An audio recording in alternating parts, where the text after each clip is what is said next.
Welcome to Artocles. Kalau weekend begini emang enak bisa ngumpul bareng keluarga dan orang sekitar. Usahain jangan cuma ngerem di rumah, setor wajah sama tetangga juga penting biar kita nggak dikira udah pindah ke alam baka.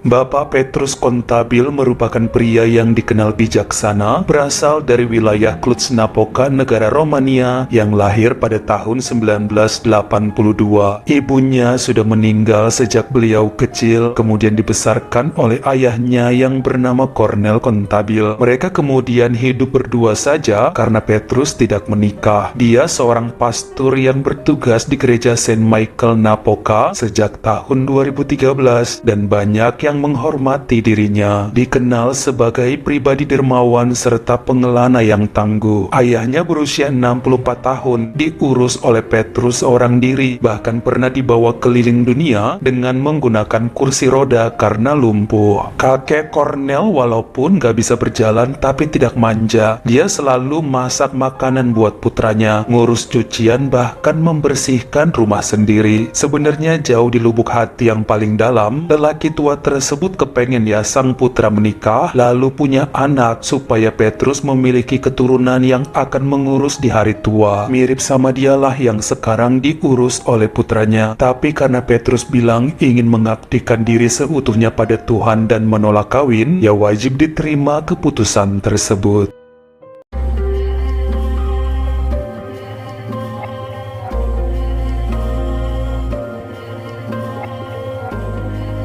Bulan Juli 2021, setelah masa pandemi agak pulih, ada seorang jemaat dari kota tetangga di Timisoara yang selama ini punya anak adopsi datang ke rumah Petrus untuk menyerahkan anak adopsinya karena sudah tidak sanggup mengurus lagi. Minta tolong dibimbing supaya hidupnya lebih lurus. Mereka yakin di bawah pengawasan Petrus, pasti anak yang dimaksud tadi akan lebih baik perilaku ke depannya. Namanya adalah Roxana Mezenio, kelahiran tahun 2007, yang saat itu akan masuk kelas 3 sekolah menengah pertama. Pastor ini seperti nggak dikasih pilihan karena setelahnya si jemaat tadi malah kabur begitu aja ninggalin Roxana di rumahnya. Mau nggak mau Pastor Petrus dan ayahnya menerima gadis tersebut yang masih lugu dan berjanji akan berbuat baik serta menuruti segala perintah. Bahkan dalam sebulan setelah itu si Roxana selalu membantu kakek Cornel memasak, nyuci baju, dan juga beberes rumah. Pada bulan Agustus 2021, dia pun mulai masuk SMP Biserika dan segala biaya pendidikan serta hidupnya menjadi tanggungan Pastor Petrus.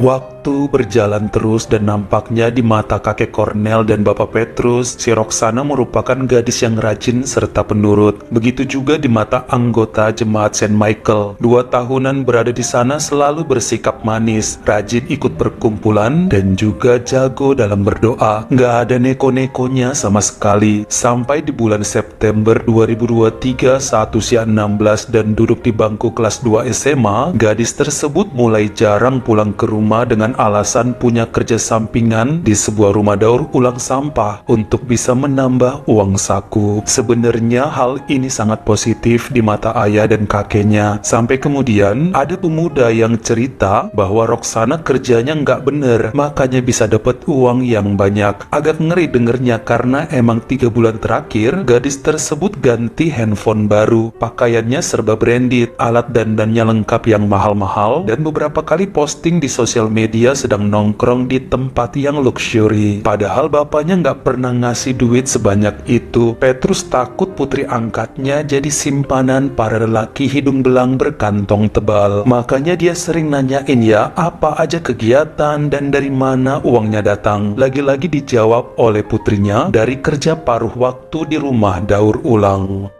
Padahal sebenarnya gadis itu emang berbohong. Dari dulu udah nakal walaupun umur masih belasan. Makanya orang tua adopsinya nggak tahan lagi dengan keganjenan perempuan tersebut. Bahkan setelah diurus oleh Pak Petrus dan diajarkan agama yang ketat, sama aja nggak ada perubahan si Roxana. Dulu awalnya jadi simpanan cowok gatel. Namun sejak bulan Juni 2023, dia akrab dengan seorang wanita berusia 34 tahun yang bernama Cordea Adinuk yang dikenalnya dari internet. Pada aplikasi khusus 18 tahun ke atas, mereka sering melakukan collab tanpa menggunakan sehelai benang pun. Banyak yang langganan sama mereka dengan video-video yang bikin laki-laki ngiler. Inilah kegiatan Roxana yang makin hari makin membuat isi dompetnya menggembung. Cordea juga merasa diuntungkan karena wanita muda seperti Roxana memberi angin segar bagi situsnya. Traffic penonton naik, bahkan sering melakukan inovasi lain supaya jumlah pelanggan meningkat terus. Mereka berdua juga sering ngajak collab laki-laki muda lain untuk pansos, sekaligus memecahkan rekor pendapatan yang jumlahnya itu tidak main-main. Sebenarnya beberapa pemuda yang merupakan tetangga atau teman sekelas Roxana udah tahu hal ini, tapi banyak yang gak berani buka mulut, bukan hanya karena takut Pak Petrus kecewa, tapi mereka takut juga dikira suka nontonin video gituan. Jaim. Pada pertengahan bulan November 2023, ternyata Cordea datang menemani Roxana ke rumahnya untuk ngobrol dengan Pak Petrus dan Cornel mengenai keinginan gadis itu pindah tempat tinggal. Ngakunya sih Cordea adalah bos di rumah daur ulang dan Roxana akan tinggal di sana supaya mempermudah pekerjaannya. Tapi jangan khawatir, dia janji akan tetap berangkat sekolah dan tidak meninggalkan pendidikan. Namun Petrus menolak karena dia sudah berkomitmen Roxana adalah putrinya, akan tinggal di rumahnya dan mengawasi perkembangan gadis itu. Bahkan pengen melarang anaknya kerja sampai benar-benar lulus kuliah nanti. Kok malah mau pergi dan tinggal di tempat orang? Perdebatan terjadi sampai Roxana ngamuk-ngamuk dan gak mau dengar segala nasihat kakeknya. Tapi tetap aja Petrus menolak lalu mengusir Cordea. Mulai sekarang gak ada lagi yang namanya kerja sambil sekolah. Fokus sama pelajaran, jangan macem-macem. Petrus cukup keras hingga Roxana nggak bisa menentang ayahnya tersebut. Dalam beberapa minggu setelahnya, dia selalu diantar dan dijemput sepulang sekolah. Nggak boleh lagi kerja yang katanya buat nambah uang jajan. Petrus dan Pak Cornel masih sanggup kok membiayai segalanya. Pada hari Senin, tanggal 11 Desember 2023, Petrus ada acara kunjungan ke salah satu panti asuhan di kota Targus. Dia minta kepada putrinya untuk tidak nakal, naik taksi pergi dan pulang sekolah. Janji jangan mampir-mampir dan jagain kakek di rumah, karena bapak akan pergi selama 2 hari. Roxana sempat mengiyakan, ternyata Senin malam dia tidak pulang. Hingga Cornel pun nelpon Petrus mengenai putrinya. Dihubungilah ke handphone anak itu, ternyata tidak aktif. Besokannya pada Selasa sore tanggal 12 Desember 2023, lelaki tersebut balik ke kota Cluj-Napoca lalu mendatangi sekolah sang putri. Tapi gurunya bilang justru Roxana sudah absen sejak kemarin. Gak ada kabar juga kemana perginya. Dicariin ke rumah teman-teman dan kerabat, ternyata gak ada. Bahkan setelah dicek ke lemari, nampaknya gadis itu ngebawa lebih dari 7 setel pakaian. Kakek Cornel agak kaget karena waktu berangkat kemarin, si Roxana terlihat menggemblok tas kecil biasa, kayak nggak muat jika sebanyak itu yang dibawa. Nggak tahu deh kalau udah diantar duluan ke suatu tempat. Dua lelaki tersebut nampaknya sedih dan kecewa karena putrinya kabur tanpa kabar. Nggak ada permisi, padahal kasih sayang serta perhatian sudah dicurahkan. Tapi mau bilang apa kalau anaknya nggak mau diatur? Kenyataannya Roxana kabur ke rumah Cordea dan melanjutkan kerja mereka dalam bikin video-video nakal untuk para fansnya. Bahkan rencananya bakal melakukan live streaming spesial menjelang Natal. Ada visi memecahkan rekor di mana Roxana akan meladeni 50 pria dalam satu malam. Dari jam 6 malam sampai ke jam 6 pagi. Digilirlah secara bergantian, bukan sekaligus. Bahkan untuk live tersebut mereka menaikkan harga untuk member member spesial supaya uang masuknya lebih besar. Tapi di event ini, ceweknya cuma Roxana aja rencananya. Sementara Cordia di belakang layar megangin kamera. 50 orang laki-laki yang terpilih justru adalah para penggemar berat mereka yang selama ini menjadi top spender, paling royal dan paling banyak nyawer ke akun internet Roxana serta Cordia.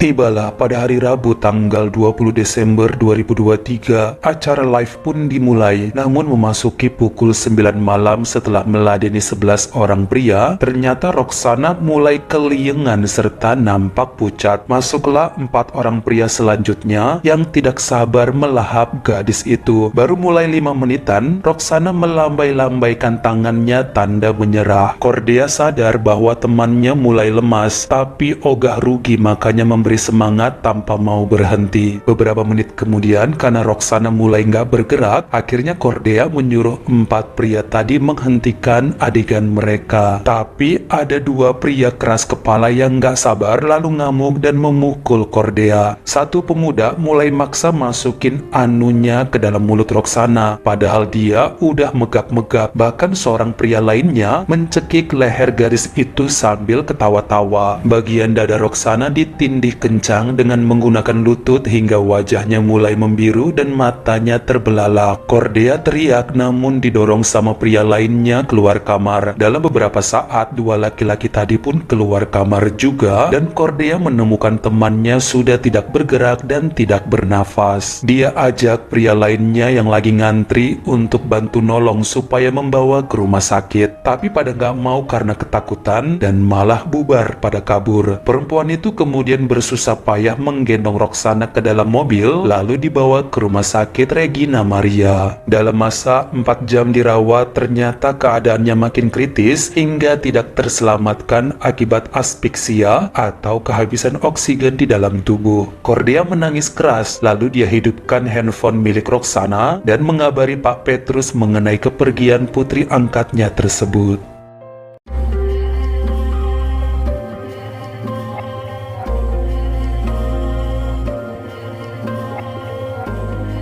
Dari hasil penyelidikan, akhirnya pihak kepolisian menahan 2 pria yang dianggap menjadi penyebab kepergian Roxana, yaitu pemuda berusia 29 tahun bernama Luga Talpalaru serta Pavel Popescu usia 24. Sebenarnya nama-nama lain yang ikut syuting kala itu juga disebutkan, tapi belakangan tidak berhasil melacak keberadaan mereka. Dan tentu saja Cordia Adinuk yang paling utama dinyatakan bersalah setelah investigasi lebih dalam. Perempuan itu sempat teriak dan ngamuk di kantor polisi Cluj-Napoca sembari mengatakan apa yang terjadi adalah permintaan Roxana sendiri. Ini ide dia yang kepengen memecahkan rekor demi terkenal. Namun bagi jaksa dan hakim, tetap saja yang salah Cordia sejak awal ngajakin gadis itu nyemplung di konten begituan. Harusnya ngajarin yang bener dong anak usia labil seperti Roxana. Jangan malah didukung. Bapaknya sejak awal nggak mau dia kerja. Harusnya disuruh pulang kepada Petrus. Kenapa Cordia malah terus-terusan nyuruh dateng ke studionya? Baik Pastor Petrus dan kakek Cornel ngerasa sangat sedia dengan kepergian Roxana yang selama 2 tahun awal bersama mereka tumbuh sebagai pribadi yang ceria, penurut, hobi beribadah, serta rajin bantu-bantu. Kayaknya kalau harus kehilangan nyawa dengan cara seperti itu kok ngeri ya, sekaligus memalukan. Seakan-akan selama ini segala ajaran dan bimbingan yang dikasih percuma, padahal harusnya menjadi teladan bagi orang sekitar. Sebenarnya kemarin Petrus sempat mendapat pesan dari nomor-nomor nggak dikenal sampai dikirimin video yang katanya konten nakal sang putri. Dia selalu berusaha positif, nggak pernah mau lihat video itu, mendidik dengan caranya sendiri karena kepengen Roxana menjadi pribadi yang baik atas kesadarannya, bukan tekanan. Tapi ternyata anaknya susah dibilangin. Selama ini beberapa kerabat nyuruh untuk membuang atau mengusir gadis itu dari rumahnya kalau sulit dinasehatin, sebab latar belakangnya juga mencurigakan. Tapi baik Petrus dan Cornel bukanlah orang jahat yang tegaan. Mereka yakin setiap manusia bisa bertobat jika diarahkan dengan benar. Ternyata tidak berhasil. Pengacara Ramona Buturaga menyatakan bahwa Cordea harusnya dibebaskan karena inti dari kasus ini adalah kepergian Roxana yang kelelahan melayani 11 pria dalam masa 3 jam pertama. Kirain emang beneran kuat, ternyata gampang sempoyongan. Dia dinyatakan kelelahan, dehidrasi, sampai akhirnya diperlakukan kasar oleh Luga dan Pavel hingga kehabisan nafas. Namun menurut hakim di Pengadilan Tinggi Wilayah Cluj-Napoca, tetap saja Cordea dianggap yang paling bersalah sejak awal. Pada hasil keputusannya per hari Senin tanggal 13 Mei 2024, akhirnya Luga Talpalaru dan Pavel Popescu yang sekilas wajahnya mirip nih, padahal nggak ada hubungan saudara. Mereka menerima hukuman masing-masing 20 tahun penjara atas kecerobohannya. Sementara Cordea Adinuk yang berusia 35 tahun saat sidang tersebut mendapat vonis 4 tahun kurungan. Bukan hanya karena ngajakin Roxana yang masih minor, namun atas semua kontennya yang menyalahi aturan.